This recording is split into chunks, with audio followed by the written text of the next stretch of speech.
अक्सर चर्चा में रहने वाला कड़कनाथ मुर्गा एक बार फिर नाम कमा रहा है और इसका कनेक्शन कोरोना से है।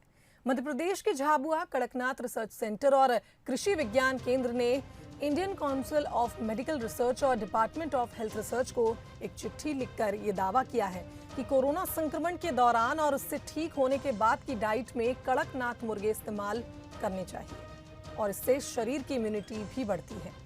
कृषि विज्ञान केंद्र और झाबुआ कड़कनाथ रिसर्च सेंटर की ओर से दावा किया गया है कि कड़कनाथ मुर्गे के मांस में हाई प्रोटीन, विटामिन, जिंक और लो फैट पाया जाता है। वहीं ये कोलेस्ट्रॉल फ्री भी है। ऐसे में पोस्ट कोविड और कोविड के दौरान इसे डाइट प्रोटोकॉल में शामिल किया जाना चाहिए जिससे इम्यूनिटी बेहतर हो। और इस चिट्ठी में नेशनल मीट रिसर्च सेंटर और मेडिकल जर्नल में प्रकाशित रिपोर्ट की प्रतियां भी लगाई गई हैं। बता दें, ट्विटर पर भी सुझाव पत्र दिए गए हैं। इसके साथ ही दोनों संस्थाओं ने चिट्ठी और अन्य दस्तावेज शीर्ष मेडिकल संस्थाओं को भेजे हैं। कड़कनाथ के अंडों में भी इन्हीं तत्वों की प्रमुखता पर जोर दिया गया है।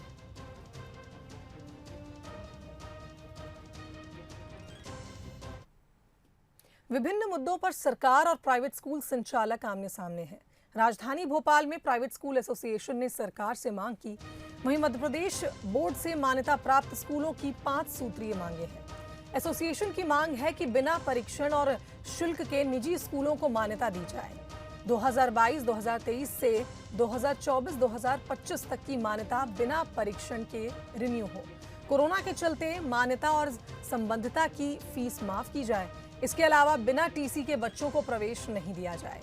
साथ ही सरकार से टैक्स माफ करने की मांग भी इसमें शामिल है।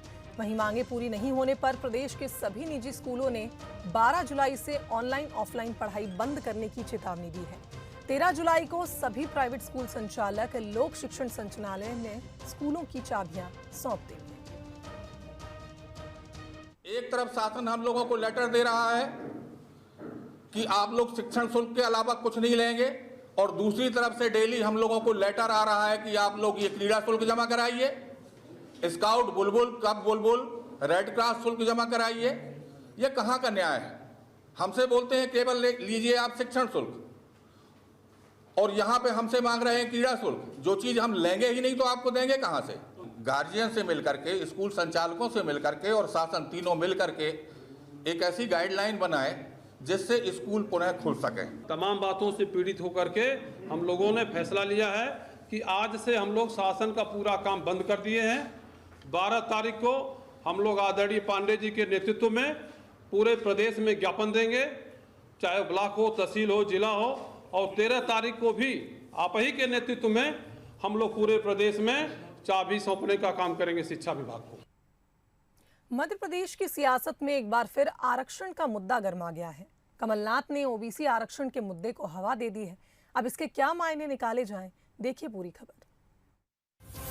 कमलनाथ का ओबीसी राग, एमपी की सियासत में फिर आग, मुद्दे टटोलने लगे उपचुनाव की नब्ज। सियासत बार बार क्यों दिखाती है ये सब? ओबीसी आरक्षण को लेकर एक बार फिर पूर्व सीएम कमलनाथ ने सरकार पर निशाना साधा है। ये बयान अचानक आया है या फिर इसका कोई कनेक्शन है, ये भी आपको समझ में आ ही जाएगा जब आप पूरी खबर देखेंगे। दरअसल ये बहस सोशल मीडिया से शुरू हुई।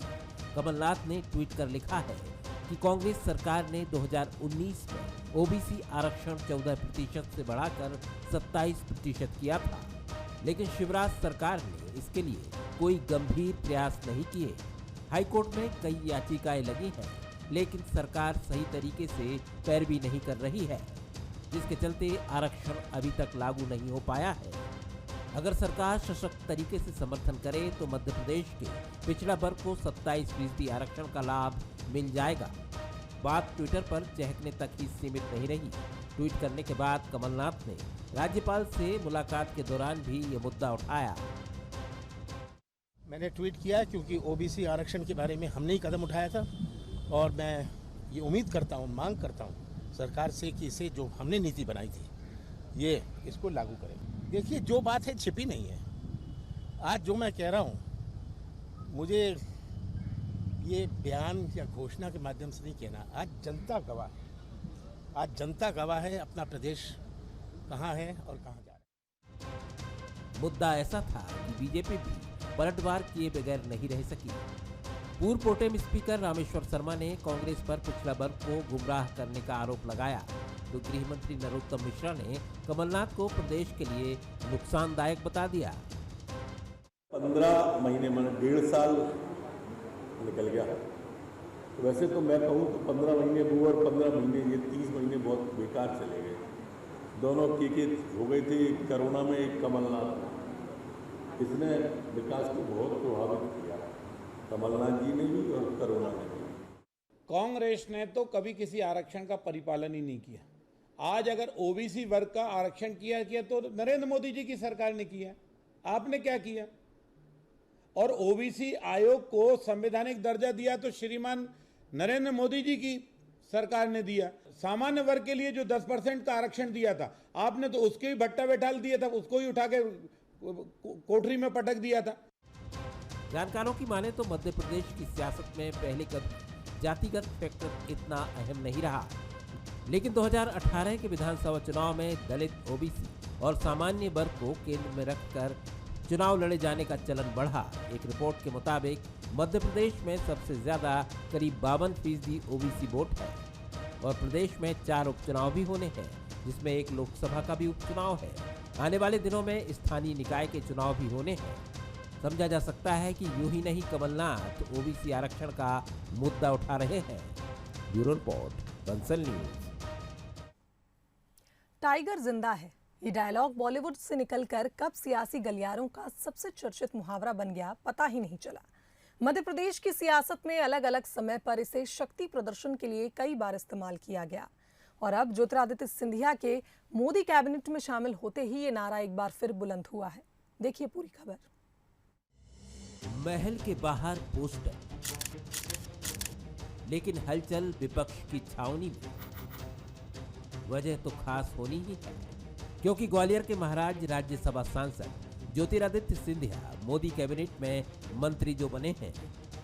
लंबे इंतजार के बाद ये लम्हा आया है। ऐसे में समर्थक भला कैसे शांत रहने वाले थे। इस जश्न को पूरे उत्साह के साथ मनाया गया और वो नारा एक बार फिर बुलंद किया गया जो मध्य प्रदेश की सियासत में अब आम हो चुका है। पोस्टर पर बीजेपी के केंद्रीय नेतृत्व के तमाम दिग्गज नेताओं और ज्योतिरादित्य सिंधिया की तस्वीर के साथ लिखा गया टाइगर इज बैक, जिसे लेकर कांग्रेस ने तंज कसते हुए सवाल पूछा है, बीजेपी में कितने टाइगर हैं? अब मैंने तो ये सुना था कि शिवराज सिंह जी टाइगर हैं और जो मालवा के लोग हैं वो कैलाश जी को टाइगर बताते हैं और ये यहाँ पर जो पोस्टर लगे हैं वो उनके लगे हैं सिंधिया जी के। पहले तो बीजेपी ये तय कर ले कि कौन टाइगर है, और जहाँ तक टाइगर का सवाल है वो तो जंगल में रहते हैं। बीजेपी भी कहां चुप बैठने वाली थी।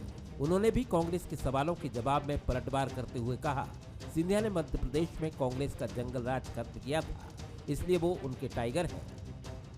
जिस तरीके से जंगल राज का सफाया सिंधिया जी के माध्यम से भारतीय जनता पार्टी ने किया, तो मैं ये मानूंगा वास्तव में टाइगर है और टाइगर अब आया है तो निश्चित तौर पर इस चंबल और ग्वालियर संभाग के विकास के लिए काम करेगा। जंगल में बहुत सारे शेर रहते हैं, कोई बब्बर शेर होता है, कोई चीता होता है, कोई तेंदुआ होता है, कोई बाघ होता है।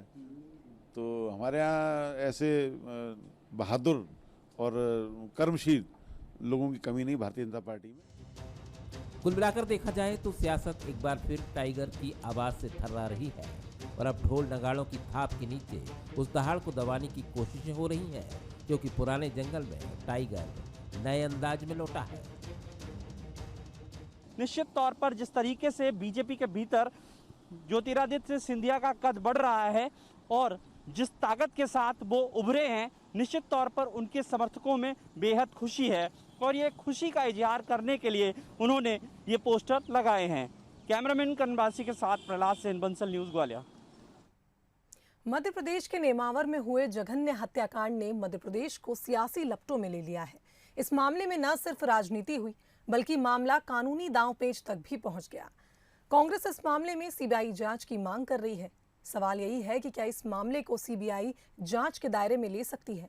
देखिए हमारा विश्लेषण। नेमावर हत्याकांड में सीबीआई जांच की मांग। कांग्रेस का आरोप, हत्याकांड में बीजेपी कनेक्शन। क्या अब शुरू हो जाएगी सीबीआई जांच? क्या सीबीआई जांच का यही होता है आधार?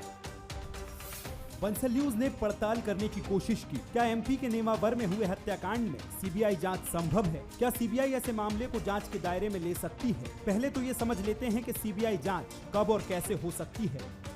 जब राज्य सरकार लिख कर दे कि इस मामले में सीबीआई जांच की जरूरत है, या फिर सुप्रीम कोर्ट या हाई कोर्ट को पुलिस की जांच पर शक हो, ऐसे में सीबीआई जांच के आदेश दिए जा सकते हैं। अब नजर डालते हैं कांग्रेस के तर्क और विशेषज्ञों के तर्क पर।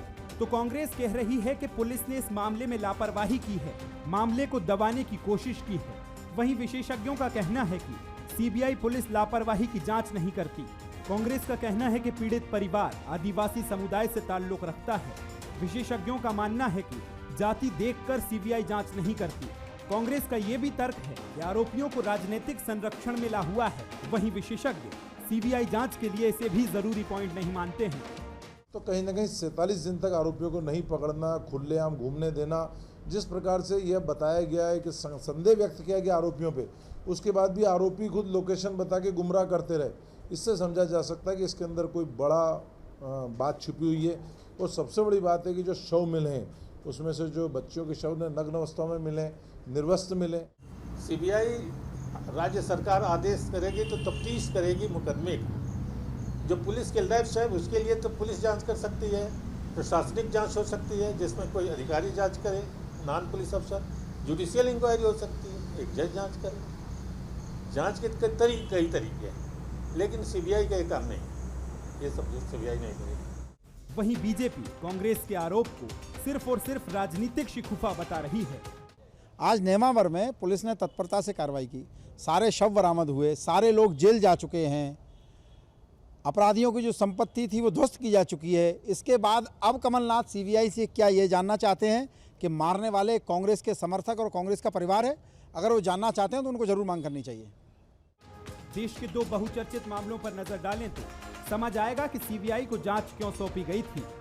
पहला मामला आरुषि तलवार हत्याकांड, इसमें आरोप था कि मामले में गलत आरोपी पकड़ लिए गए हैं। दूसरा मामला शहला मसूद हत्याकांड, जिसमें आरोपी न मिलने और हत्याकांड का खुलासा न होने के कारण सीबीआई को जांच दी गई थी।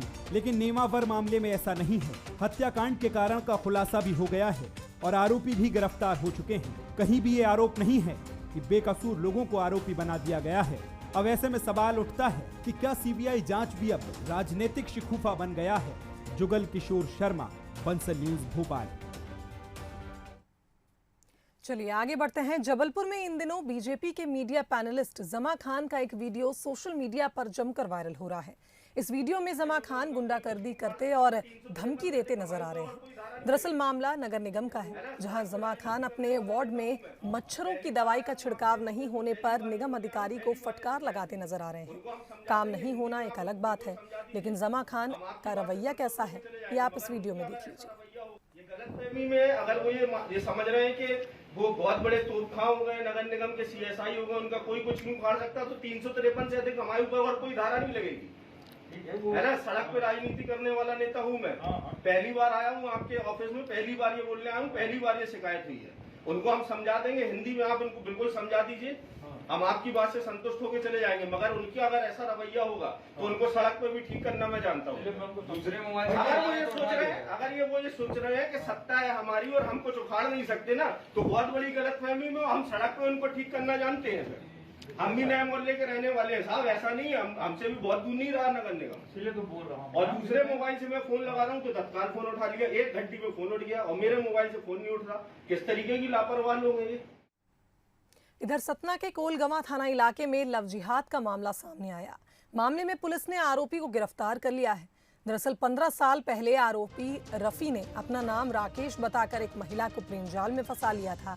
वहीं महिला अपने पति को छोड़कर उसके साथ रहने लगी, जिससे उसे एक बेटी भी हुई। बीते साल आरोपी की पोल महिला के सामने खुली, लेकिन उसने बेटी की हत्या करने की धमकी देकर पीड़िता का मुंह बंद करा दिया। इतना ही नहीं, राशन कार्ड में आरोपी ने मां बेटी का नाम भी बदलवा दिया। 1.5 दशक बाद पीड़िता ने रफी पर शादी का दबाव बनाया तो उसने पीड़िता से मारपीट की, जिसके बाद उसके थाने में शिकायत दर्ज कराई। इसके आधार पर आरोपी को पुलिस ने गिरफ्तार कर लिया। ये तथ्य संज्ञान में आने के बाद महिला ने रिपोर्ट करने की कोशिश की, लेकिन दबाववश उसने रिपोर्ट नहीं की। कल पीड़िता ने रिपोर्ट की है। इस पर थाना कुलगांव में बलात्कार और धर्म स्वातंत्र अधिनियम की धारा 3 के तहत केस रजिस्टर किया गया है। आरोपी को पुलिस ने हिरासत में लिया है। सारी चीज़ों को इन्वेस्टिगेट कर रहे हैं। इस केस में कुछ फर्जी डॉक्यूमेंट्स मुस्लिम नाम से भी बनवाए गए हैं, वो भी पुलिस ने सीज किए हैं। सारा केस हम लोग इन्वेस्टिगेट कर रहे हैं। इंदौर से खबर, जहां बरखा भटनागर की जिला जेल से रिहाई हुई। आपको बता दें, इंदौर जिला कोर्ट से जमानत के बाद जिला जेल से बरखा भटनागर की रिहाई हुई। पिछले 2 साल से हनी ट्रैप मामले में जेल में बंद थी बरखा भटनागर। बता दें, हनी ट्रैप मामले में 4 आरोपियों को जमानत मिल चुकी है। श्वेता स्वप्निल जैन, श्वेता विजय जैन, मोनिका यादव और अब श्वेता भटनागर को, माफ कीजिएगा, बरखा भटनागर को जिला जेल से रिहाई दी गई।